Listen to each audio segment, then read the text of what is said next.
Ibumu hidup gembel di desa.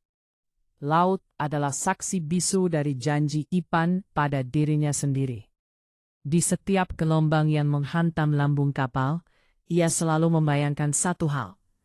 Rumah kecil di desa pesisir, tawa Dewi, dan senyum Nenek Siti yang menunggu kepulangannya.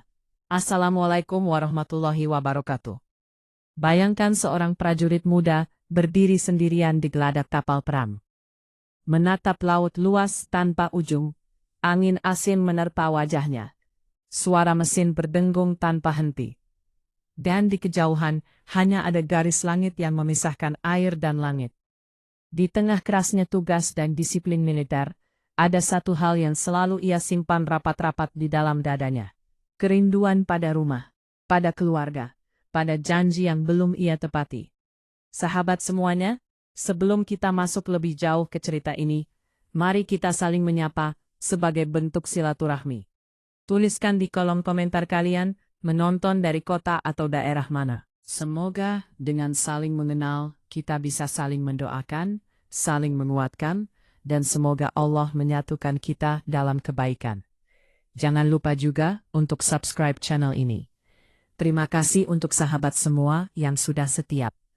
Semoga Allah membalas kebaikan kalian dengan kemudahan rezeki, kesehatan, ketenangan hati, dan dikabulkan segala hajat dunia akhirat. Amin ya Rabbal Alamin.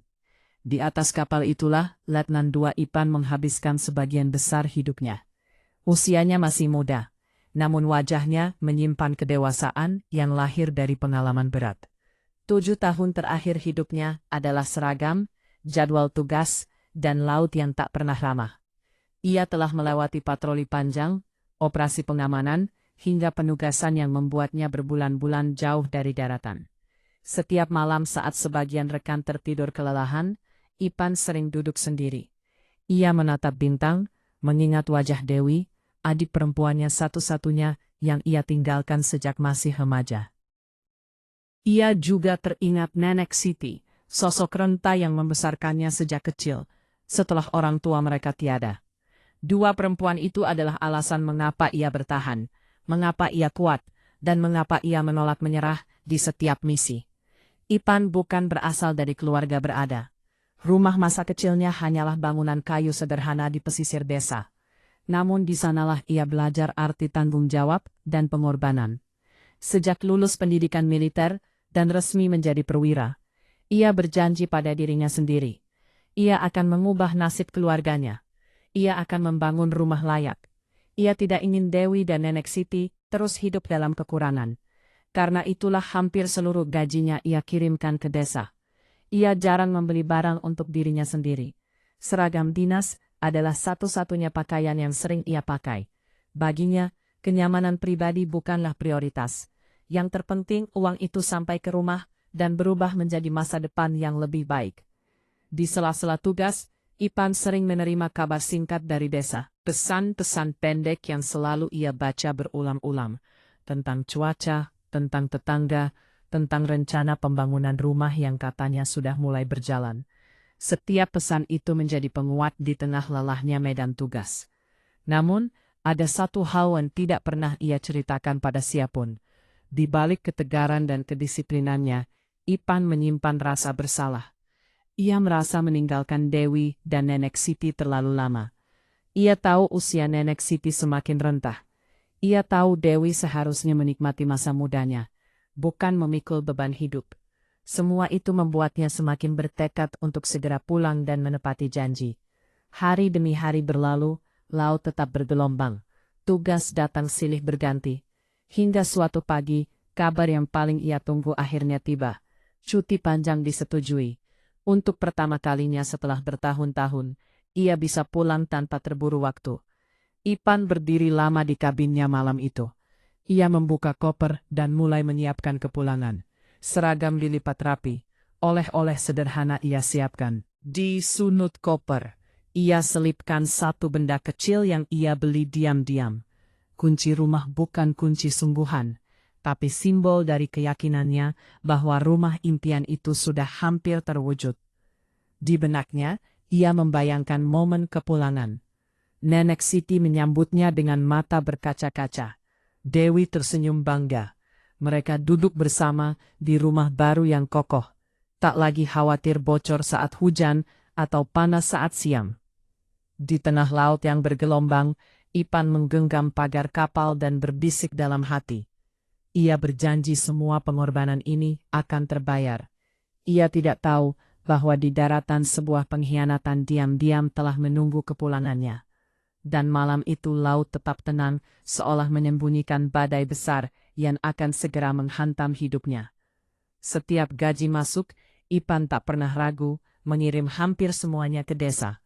Ia percaya setiap rupiah itu akan berubah menjadi tembok rumah dan masa depan yang lebih baik bagi keluarganya. Bagi Ipan, hari gajian bukanlah tentang kesenangan. Tidak ada perayaan, tidak ada belanja berlebihan, dan tidak ada keinginan memanjakan diri. Saat rekan-rekannya membicarakan rencana liburan singkat atau membeli barang impian, Ipan justru duduk tenang menatap layar ponselnya, memastikan satu hal. Uang itu harus sampai ke desa dengan selamat. Di dalam kabin sempit kapal, di sela suara mesin dan aroma logam, Ipan selalu melakukan hal yang sama. Ia membuka aplikasi perbankan, mengecek saldo, lalu menghitung dengan teliti. Ia menyisakan secukupnya untuk kebutuhan selama tugas. Selebihnya ia kirimkan tanpa ragu. Jari-jarinya bergerak mantap, seolah sudah terlatih oleh kebiasaan bertahun-tahun. Setiap kali menekan tombol kirim, Ipan tidak pernah lupa berdoa. Bibirnya bergerak pelan memohon kepada Allah agar uang itu membawa keberkahan. Ia berharap setiap rupiah yang ia hasilkan dengan keringat dan resiko bisa menjadi pelindung bagi keluarganya di desa.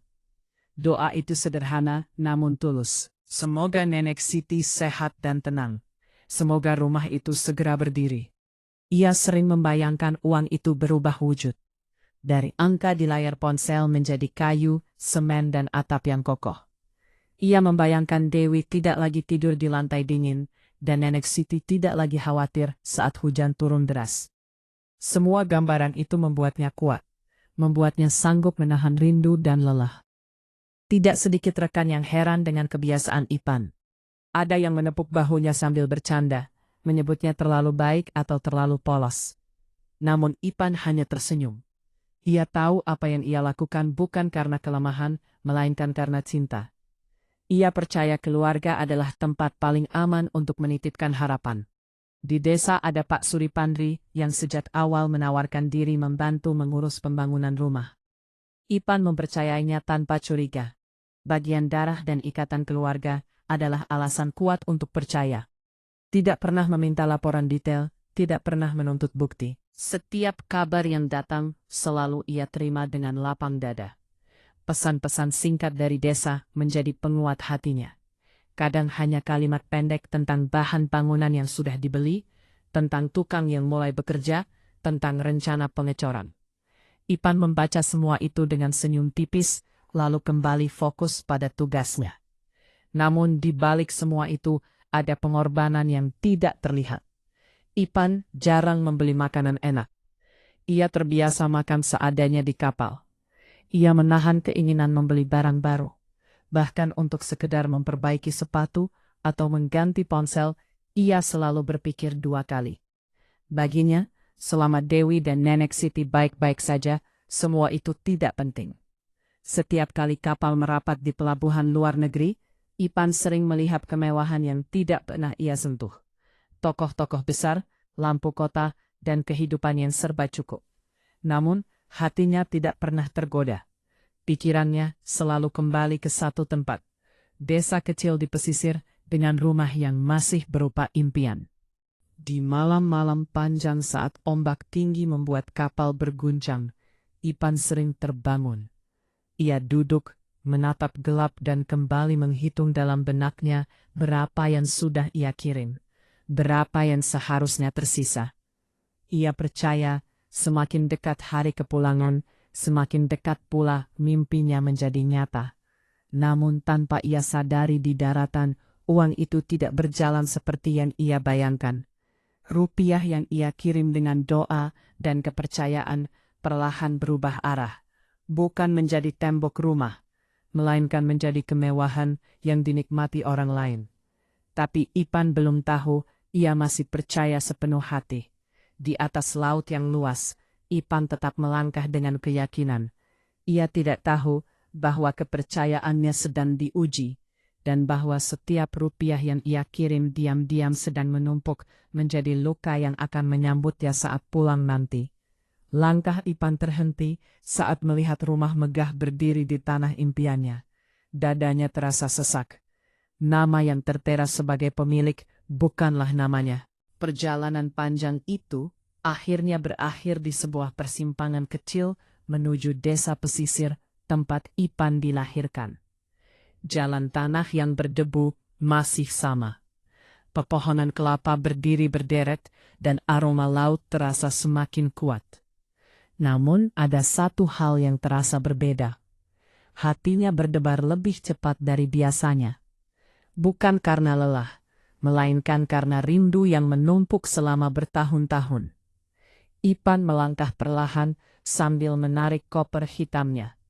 Setiap langkah mendekatkannya pada rumah impian yang selama ini hanya ia lihat dalam bayangan.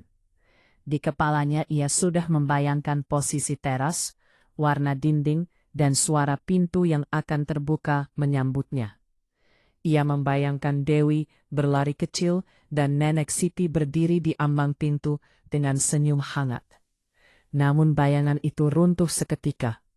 Di hadapannya berdiri sebuah rumah besar dengan tembok tinggi dan pagar besi kokoh. Catnya masih baru mengilap diterpa matahari sore. Jendela kaca memantulkan cahaya dan halaman luas tertata rapi. Rumah itu berdiri tepat di tanah yang selama ini ia yakini sebagai miliknya. Ipan berhenti melangkah. Tangannya yang menggenggam koper mendadak melemah. Dadanya terasa sesak seolah udara di sekitarnya tiba-tiba menipis. Ia menatap rumah itu lama, mencoba memastikan dirinya tidak salah jalan. Ia mengedarkan pandangan ke sekeliling. Pohon tua di sudut tanah itu masih ada. Jalan setapak di sampingnya masih sama.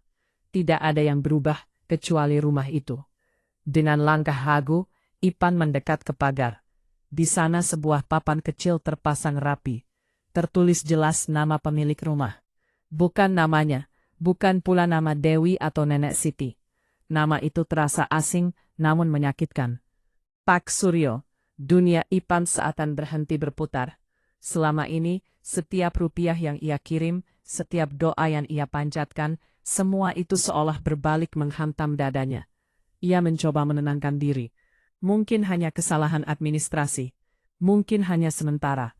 Ia berusaha mencari alasan agar hatinya tidak runtuh saat itu juga. Namun semakin lama ia berdiri, semakin jelas kenyataan di depannya.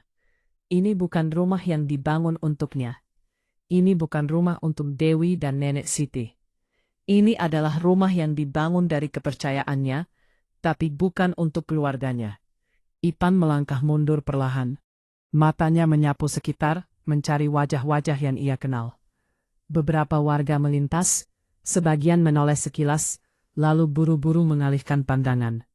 Tidak ada sapaan hangat, tidak ada senyum sambutan. Udara desa terasa dingin dan canggung. Dengan hati yang mulai berat, Ipan melanjutkan langkah ke arah yang berlawanan. Ke sudut desa, tempat gudang tua pernah berdiri. Tempat sementara yang dulu digunakan menyimpan peralatan. Ia tidak tahu mengapa kakinya membawanya ke sana. Namun ada firasat yang mendorongnya untuk melihat. Dan di sanalah pemandangan yang jauh lebih menyakitkan menantinya. Sebuah gubuk reyot berdiri miring. Dindingnya dari papan lapuk. Atapnya bocor dan lantainya tanah keras. Tidak ada listrik, tidak ada air bersih. Hanya sebuah lampu minyak kecil yang menyala redup di dalamnya. Ipan berhenti di ambang pintu. Jantungnya berdegup kencang. Dari celah pintu ia melihat dua sosok yang sangat ia kenal. Nenek Siti duduk di atas bangku kayu kasar. Tangannya gemetar menyuapkan bubur encer. Di depannya Dewi duduk lemas. Wajahnya pucat, tubuhnya terlihat kurus dan rapuh. Waktu seolah berhenti. Dunia di sekitar Ipan menghilang. Yang tersisa hanyalah pemandangan itu. Dua perempuan yang selama ini ia lindungi dari jauh, kini hidup dalam kondisi yang tidak pernah ia bayangkan, lebih buruk dari sebelum ia pergi. Air mata Ipan menggenang, namun tidak jatuh. Rahangnya mengeras. Di dalam dadanya, perasaan yang bercampur aduk bergejolak. Terkejut, marah, hancur, kecewa. Semua menyatu tanpa bisa ia uraikan. Koper di tangannya terasa semakin berat, bukan karena isinya, tetapi karena kenyataan pahit yang kini ia genggam. Kepulangan yang ia impikan selama bertahun-tahun berubah menjadi awal dari luka terdalam dalam hidupnya. Dan saat senja perlahan turun di desa pesisir itu, Ipan berdiri membeku. Ia belum berkata apa-apa. Ia belum bertanya. Namun di dalam hatinya satu hal mulai tumbuh perlahan.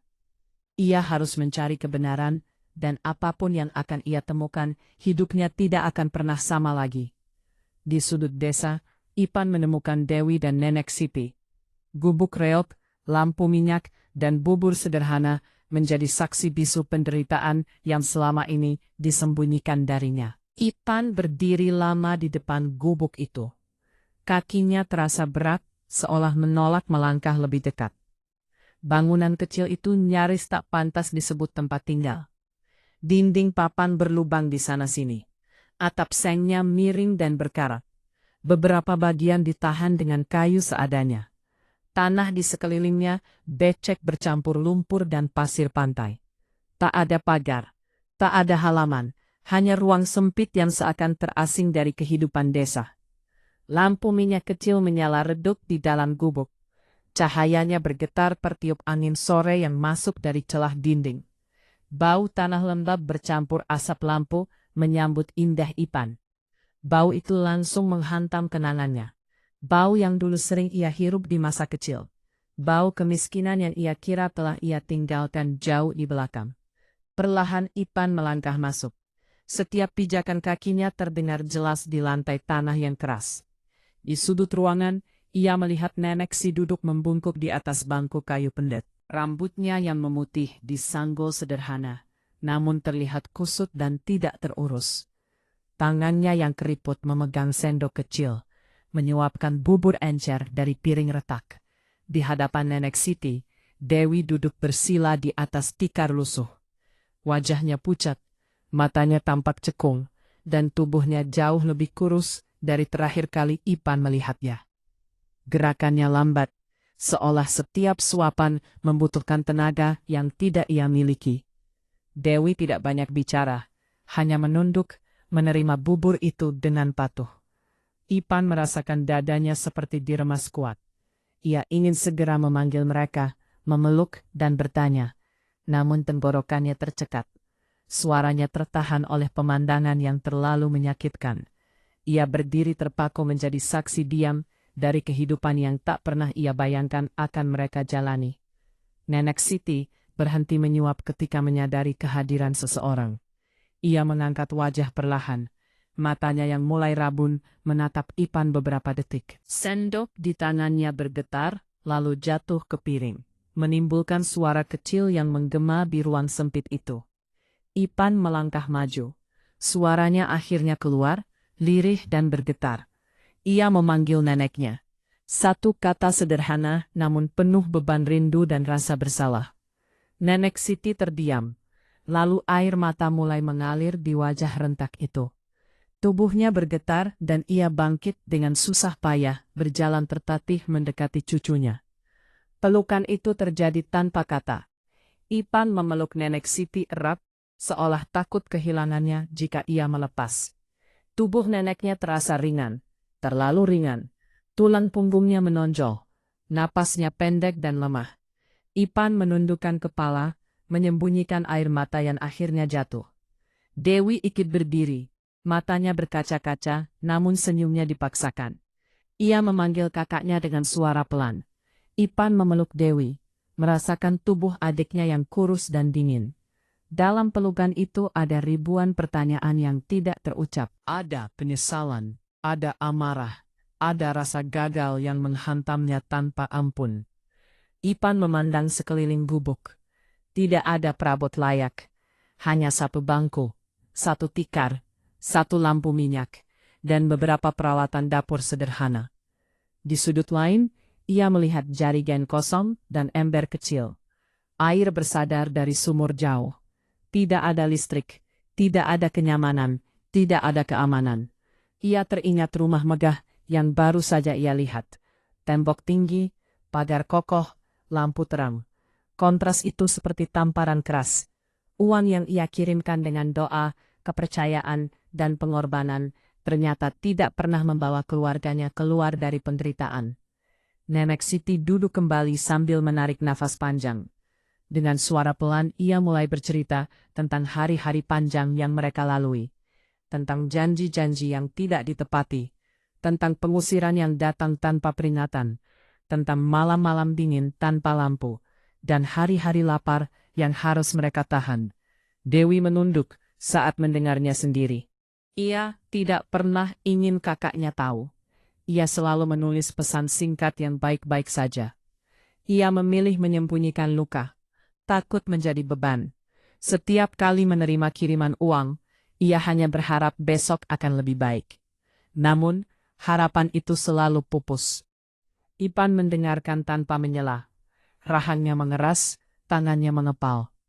Namun ia menahan diri di hadapan nenek dan adiknya. Ia tidak ingin menunjukkan amarah. Yang ia rasakan saat itu hanyalah satu tekad yang mulai menguat.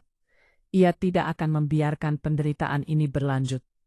Di dalam gubuk kecil itu, di bawah cahaya lampu minyak yang redup, Ipan menyadari satu hal penting. Musuh terbesarnya bukanlah laut atau medan tugas yang berbahaya. Musuh terbesarnya adalah pengkhianatan yang tumbuh di tanah yang ia sebut rumah. Dan sejak malam itu, bubur encer dan gubuk reot tidak lagi sekedar pemandangan. Mereka menjadi alasan mengapa Ipan harus berdiri, berjuang, dan merebut kembali hak keluarganya dengan cara yang bermartabat. Dari bisik-bisik warga, Ipan mulai memahami kebenaran, fitnah, pengusiran, dan penggelapan uang terjadi di saat ia mengorbankan hidupnya di lautan. Pagi itu, Ipan keluar dari gubuk dengan langkah berat. Malam sebelumnya hampir tak ia lalui dengan tidur. Setiap kali memejamkan mata, wajah Dewi yang pucat dan tubuh nenek Siti yang ringkih kembali hadir di benaknya. Ada amarah yang terus bergejolak. Namun ia memaksanya tetap tenang. Ia tahu sebelum bertindak, ia harus memahami semuanya dengan jelas. Desa itu terlihat hidup seperti biasa. Anak-anak berlarian di jalan tanah. Beberapa nelayan menyiapkan perahu, dan ibu-ibu menenteng keranjang belanja. Namun bagi Ipan, suasananya terasa berbeda. Ada tatapan yang menghindar, ada bisik yang terhenti saat ia lewat, dan ada keheningan yang terasa janggal. Ipan mulai berjalan menyusuri jalan kecil menuju rumah Pak RT. Ia tidak datang untuk menuduh atau menuntut. Ia hanya ingin mendengar, ingin tahu apa yang sebenarnya terjadi selama ia pergi. Pak RT menyambutnya dengan wajah kaku, namun tetap mempersilakan masuk. Di ruang tamu sederhana itu, pembicaraan dimulai dengan basa-basi yang terasa berat. Perlahan, cerita mulai terkuak. Pak RT menunduk saat berbicara, suaranya pelan dan hati-hati. Ia menceritakan bagaimana setelah Ipan berangkat tugas, Pak Suryo mulai sering terlihat membawa bahan bangunan. Awalnya warga mengira rumah itu memang untuk Ipan. Tidak ada yang curiga. Hingga suatu hari, papan nama rumah dipasang dengan nama Pak Suryo sendiri. Saat beberapa warga mempertanyakan, Pak Suryo dengan tenang mengatakan bahwa tanah itu telah dibeli, bahwa Ipan sudah menyerahkan semuanya, bahwa Dewi dan Nenek Siti hanya menumpang. Cerita itu disampaikan berulang-ulang hingga banyak yang mempercayainya. Namun yang lebih menyakitkan, fitnah mulai menyebar. Dewi disebut pemalas, suka mengeluh, dan dianggap tidak tahu diri. Nenek Siti disebut sebagai beban. Pak Suryo dan istrinya kerap mengeluh di depan warga, seolah mereka adalah pihak yang dirugikan. Lambat laun, simpati warga pun memudar. Ipan mendengarkan dengan rahang mengeras. Setiap kalimat seperti menusuk. Ia menahan diri untuk tidak memotong cerita. Ia ingin tahu semuanya tanpa sisa. Dari Pak RT ia kemudian mendatangi beberapa warga lain, tetangga lama, teman masa kecil, dan orang-orang yang dulu mengenalnya. Cerita yang ia dengar semakin gelap. Ada hari ketika Dewi dan Nenek Siti diusir dari rumah lama mereka. Tidak ada musyawarah, tidak ada peringatan, barang-barang mereka dikeluarkan begitu saja.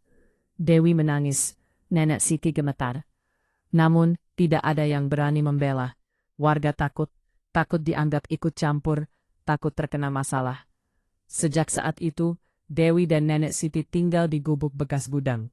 Bertahan dengan apa adanya, Dewi mencoba bekerja serabutan, membantu nelayan, membersihkan rumah orang, apa saja yang bisa ia lakukan.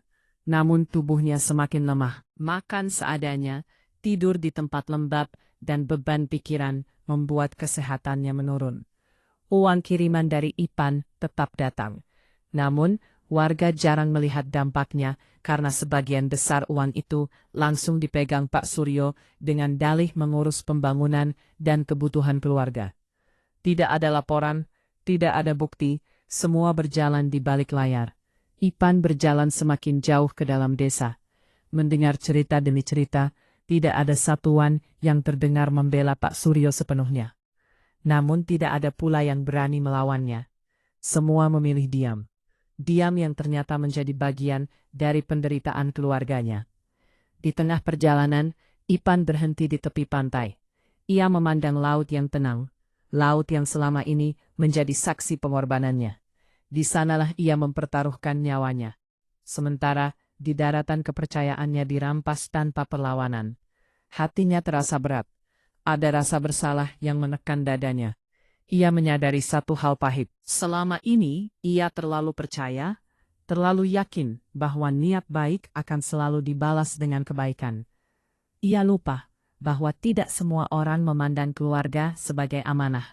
Namun di balik rasa hancur itu, ada kesadaran yang mulai tumbuh. Ia tidak boleh tenggelam dalam emosi. Ia tidak boleh gegabah. Ia adalah prajurit.